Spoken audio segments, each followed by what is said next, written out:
Welcome to episode 3 of Around the Lumberyard. Liam Sample here with Chris Mickelson and LumberKings assistant coach Tyler Monkman.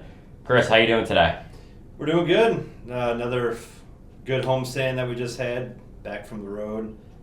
Fortunately, I had a couple rainouts, which is a bummer, and I hope that doesn't come back. That's my biggest fear right now, is that those rainouts, similar to last year, come back and bite us, and hopefully that doesn't happen.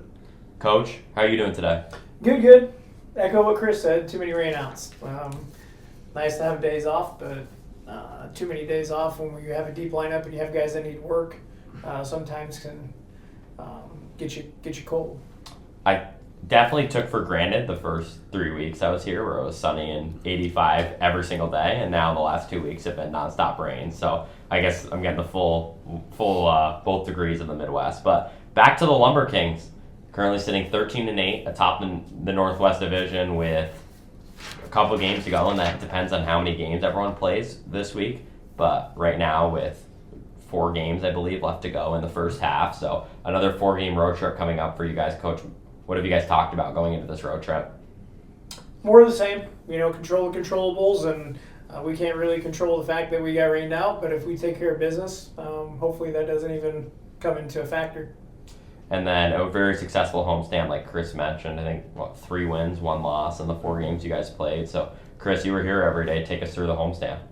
Crowds were electric, as always. Loud, boisterous. They came out in numbers, which is always good to see. I mean, we'd had one slow, technically air quotes, slow night, and it's still a pretty decent crowd.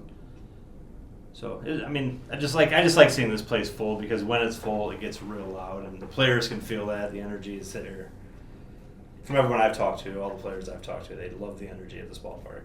Yeah. The one loss that we had, we all know it kind of just. It was a frustrating one. It slipped away. Yeah. It was a rough one. We didn't take care of the baseball. Said we had 4 errors. I think we had 6. If you're asking me, but either way, we definitely gave that one away, and we play much better baseball than that normally. I do think that one loss, final score was 9-8. I was on Thursday. Was very indicative of what this team has, though. To not play your best brand of baseball and make a 5-run comeback over the last 2 innings, score 4 in the bottom of the ninth and force extras, even though you guys lose in extras, I think that was very impressive to show that even though when we're not playing our best, still have it. Would you agree with that? Oh yeah, I mean there's no panic. We're not out there just we're pretty confident till the last out that we were going to compete every single time, and that's where it was. Like we're not in panic mode. Not freaking out, but at the same time, we can't take for granted that we know we have that ability and just try to flip that switch, halfway through a game. It's got to be locked in and making plays, every pitch.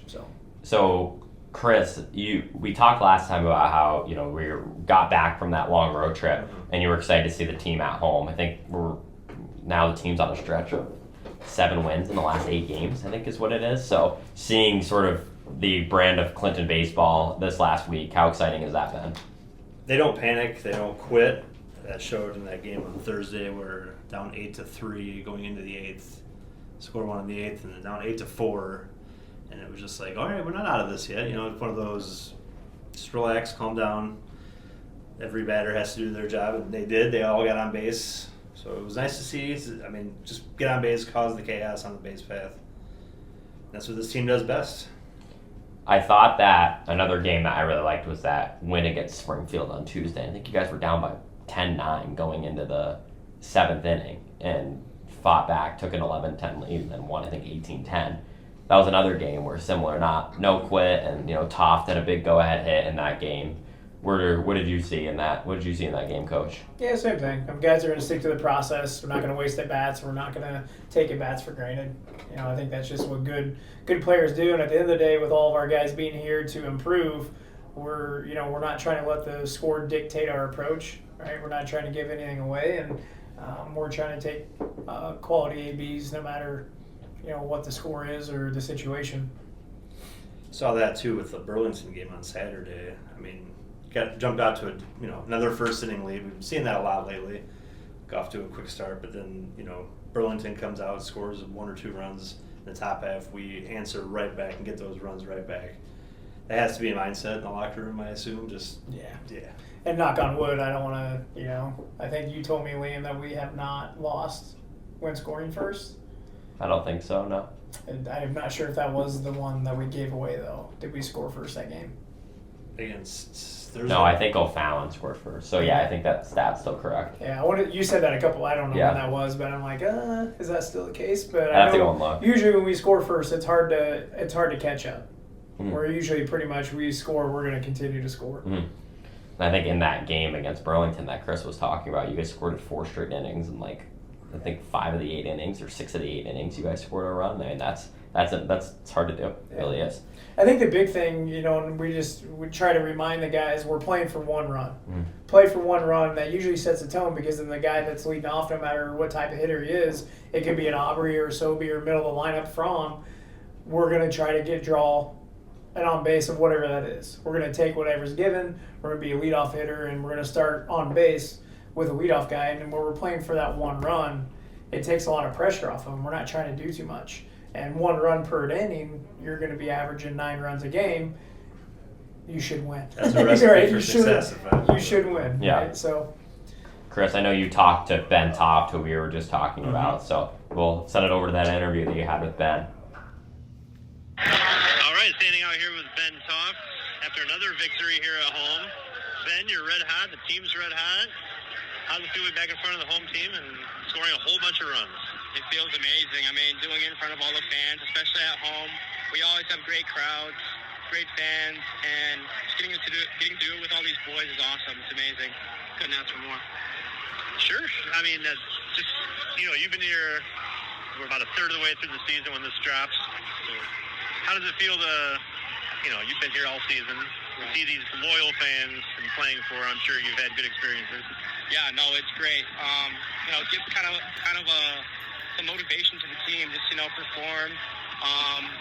It's super fun having all these guys out here supporting us and, makes the game pass by faster, knowing that they all have our back, they all support us. It's amazing just as hitters knowing that we have such a good support. Has Coach Burkhardt given you the history of this town and, how close they were last year and everything like that? Yeah, a little bit, but I'm still pretty new here, so I still have a lot to learn. Buckland. Have you found a good spot to eat, your favorite spot here in town to find a bite to eat? I can't go wrong with Culver's. I love the Culver's here. So, yeah. Oh, also the Old Town Restaurant and Jenny's Diner. They do a really good job with breakfast. A lot of options. Yeah. Can't go wrong. Do you have any pregame things you like a song that gets you hyped up or any rituals you have to do in the clubhouse beforehand? Honestly, nothing really crazy. Just making sure I spend good time with my teammates, keep in touch with my parents before and after the game, pray. That's pretty much it. And one last thing, before we're about to end the first half, hopefully on a high note, we get to host that playoff game. I know you guys aren't looking that far ahead, game by game. Right. What is the goal for the rest of the year, personally, or, aside from winning a championship for this town, but what do you have a personal goal that you're looking forward to accomplishing? Honestly, just staying consistent, keep on helping the team out. It's really easy to worry about stats in this game, so I think the more I can veer off from that and worry more about winning and helping the team win, I think that's where you'll find most of the success from. So, well, great stuff, Ben. I appreciate it. Thanks for your time. Thank you. Appreciate it. All right, once again, talking to Jalen Ziegler. Jalen, another win. We're scoring a whole bunch of runs. Oh, yeah. You being at the top of the order, starting us off. It kind of feels like you go, they go type thing. How do you feel about all that? Oh, no, I love it. I mean, obviously, top of the order, it's, you got to come out firing as quick as possible. And I just go up there. Don't try to do too much. Just try to get on for the boys, because if I get on, I'm going to probably try to steal second at the least. So just trying to get on early for the guys, get a little rally rolling, especially when we got pitchers like Lux coming out and doing what they're doing. Just trying to make it easier on our pitchers and defense as well. So it's just, my process going into it is just try to get on and do whatever I can to get our roll going quick. It seems like when you get on, it's just havoc on the base fast. Is that the goal for when you get on base? Because we always say in this podcast, if you walk it's a double. Yeah. Oh, 100%. My main goal if I'm getting on is definitely cause havoc. Do whatever I can to speed up the pitcher, the infielders. Just try to make it difficult on them. So then, if you speed up a pitcher enough, then they get back on the mound, and then if they're still sped up, they're not going to be able to hit their spots when they're pitching to the next guy up. So just trying to cause havoc and cause mistakes out of the pitcher early on is definitely a big goal for me. So is hitting, the old adage in baseball, hitting is contagious. This team, it absolutely feels that way. Is that the case going into the dugout? Oh, 100%. You know, obviously you've seen earlier on in the season we weren't hitting, we're striking out a lot, not having productive outs, and obviously you could see our game. It spoke for itself, but just as we've continued to go on, just continue to rally behind each other. It doesn't take a grand slam. It doesn't take triples and doubles. It just takes guys willing to do whatever they can for the team to get on and like you said, just cause that chaos and just put ourselves in a good position to score each inning. And who is the loudest guy when it comes for the fun, the fun part of it? Locker room or in the dugout? Who's the vocal? Who's the loudest guy? Just 100% Noah Thine. Obviously, him coming in, we all knew it last year. He's coming in. He's a great role model to look after. He's been playing college baseball for a while now, and just him coming in and just being loud and just continuing to pick up guys when they're down and just keep the energy flowing. I'd say he's one of our big glue guys when it comes to being loud in the dugout. Sure. All right. Well, thank you very much, Jalen. Jeez, I said Noah. I called you. No thank worries. you, Jalen. I'll see you tomorrow night at the ballpark. Yeah, 100%. Thanks, sir. Yeah, it was nice to see Jay-Z also in that mix with Bentoff. It's a little twofer there. I liked, Bentoff, just quiet kid, doesn't say much, but when he does, it's impactful. It's what it seems like. Also with Ziegler, it's nice to hear him talk about how he just enjoys creating the chaos on the base path. That's our second interview with Jay-Z, just because he'll talk our ear off if we let him. So we have to cut him off at some point. But it's just those two at the top of the lineup that's a pitcher's nightmare. I can only imagine. One of them gets on base of the two, even if just one of them of the two gets on base, it's going to be second, third. Yeah, I want to say. I'm looking at stats right now. Sorry, so I'm not. Well, I'll give you one stat. Jay-Z's 24 for 25 in stolen bases this year. There you go. Yeah, and Toft is 11. And what was the one that 11 and caught 0. stealing? What was the one cut? It was really early on, I think. Yeah. It was really early Must on. have been. Yeah, and Toft is 11 out of 11.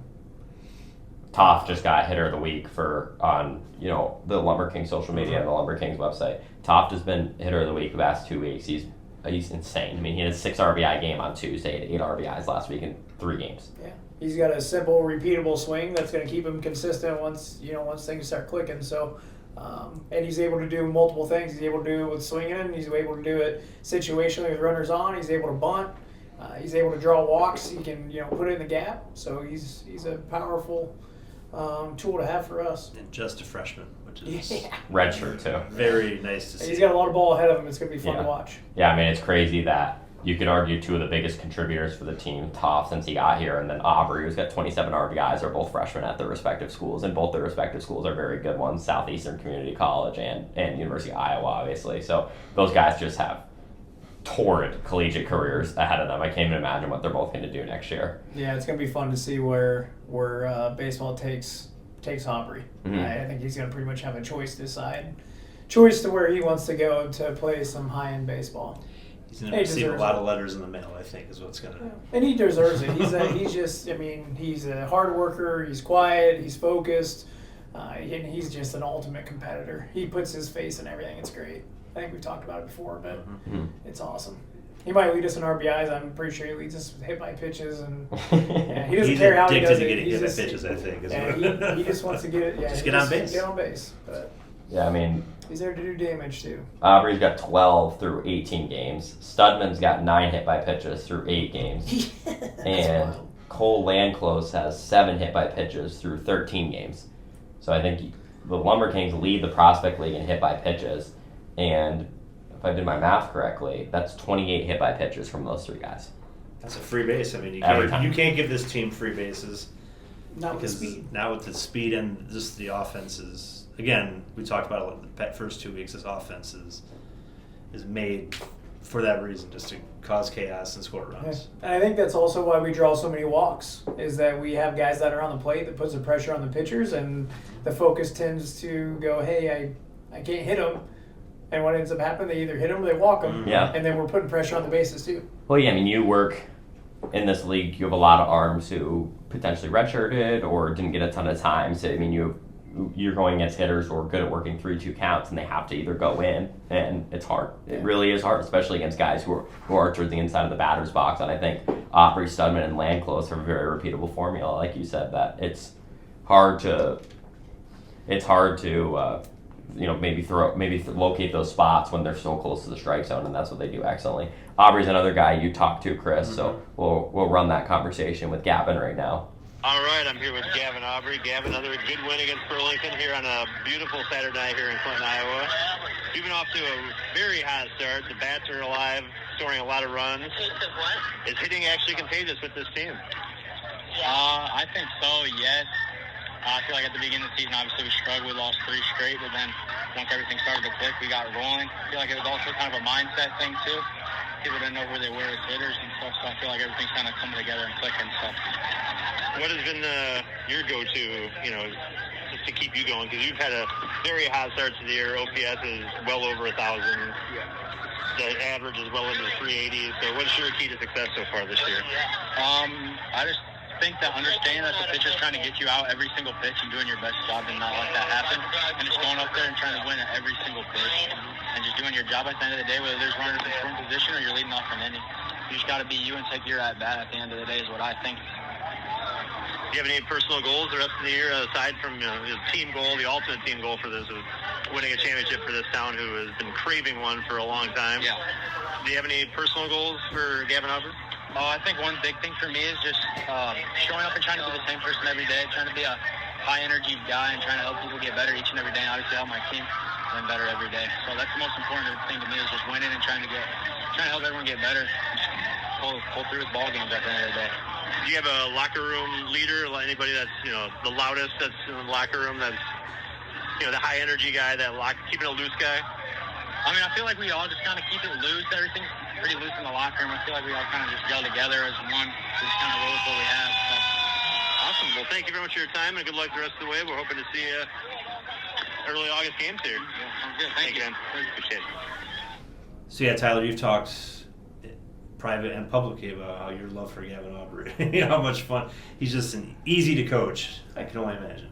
Yeah, he's humble. He's a hard worker. He's a coach's dream. Not because he doesn't talk. He's just got a really good. He's just got a really good competitive mentality, and he's just he's always working. We get finished up the other day, and I was closing up, and he's in the I hear music and the lights are on in the weight room, in the training room, and he's in there getting his recovery in. He's still in his uniform, getting his hip and hamstring recovery in.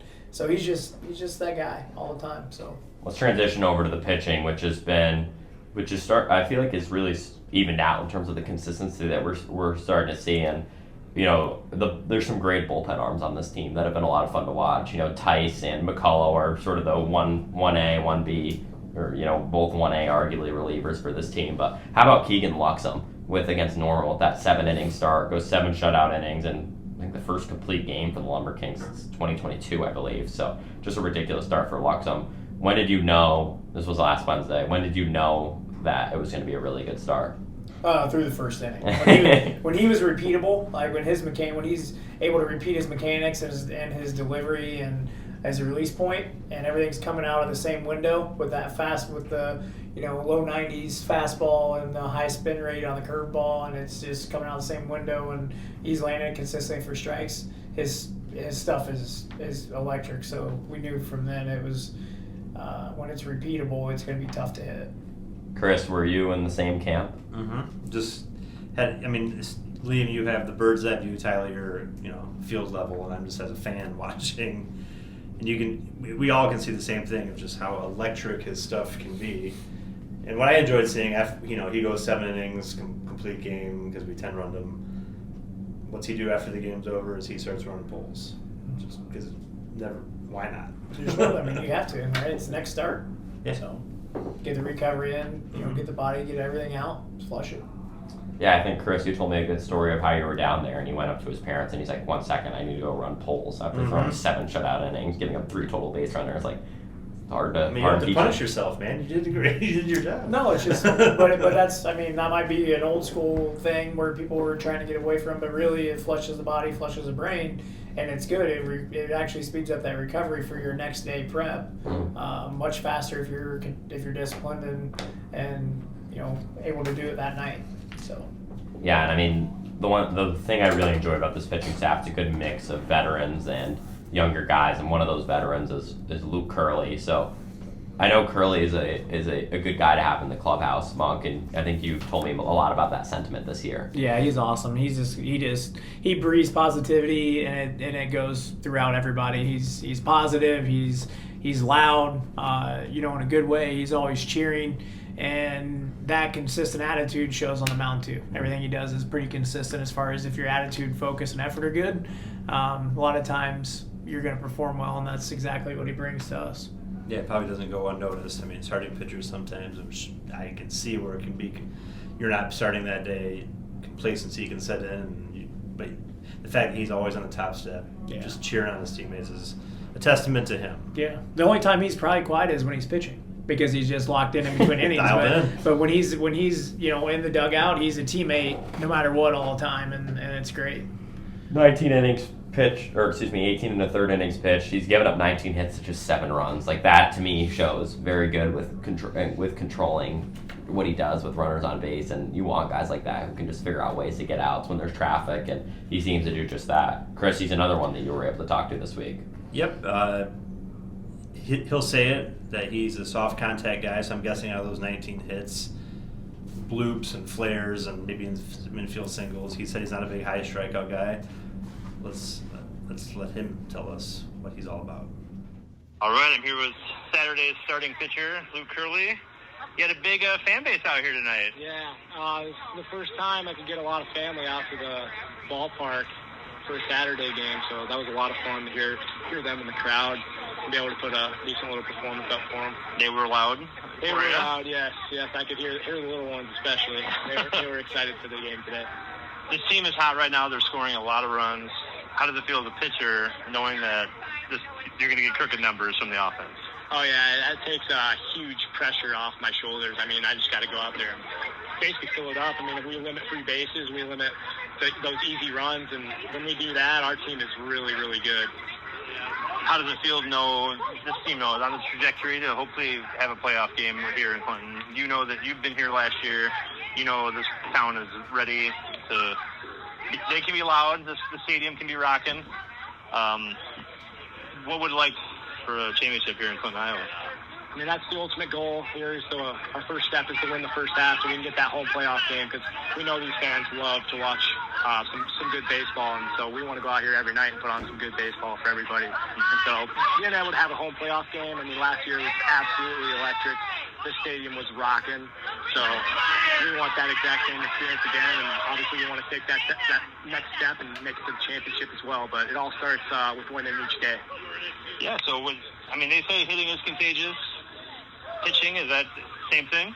Yeah, I would say so. I mean, you go out there and you just show guys that, you just fill it up and you can find success. I mean, then they go out there and you're not trying to do too much. I mean, we have a great defense. I mean, it don't matter the lineup that we put out there. I mean, our guys make plays for us on the mound. I mean, I'm firsthand. I mean, I'm not a huge strikeout guy. I'm a soft contact guy, so having a great defense behind me has been absolutely amazing. You've had some phenomenal plays made for you. Oh, yeah. Do you have any pregame rituals or your pregame song that you have to do? I don't have to hear any certain songs, but I do be listening to some hype-up songs like that. And sometimes a little bit of LeBron in there. I'm a big LeBron fan. Just watching what he does on the court fires me up. So just anything to get that little edge going, get that fire burning. Perfect. And thank you, Luke, and appreciate looking forward to the rest of the year. Awesome. Thank you. Thanks, man. Appreciate it. So that was Luke Curley of the LumberKings, and before we end this third edition of Around the LumberYard Out, it's a big road trip. Go to Illinois Valley tomorrow, then Quincy Wednesday, Thursday, Friday at the defending league champions at Cape, Saturday at Alton, and Sunday at Burlington. And Saturday's the day the second half starts, so there's a chance that the playoff spot is locked up on Friday at Cape, and it'll be a lot of fun to pay attention. So How poetic would it be the team that knocked us out of the playoffs, we go there and hopefully we're at every spot clinch by then.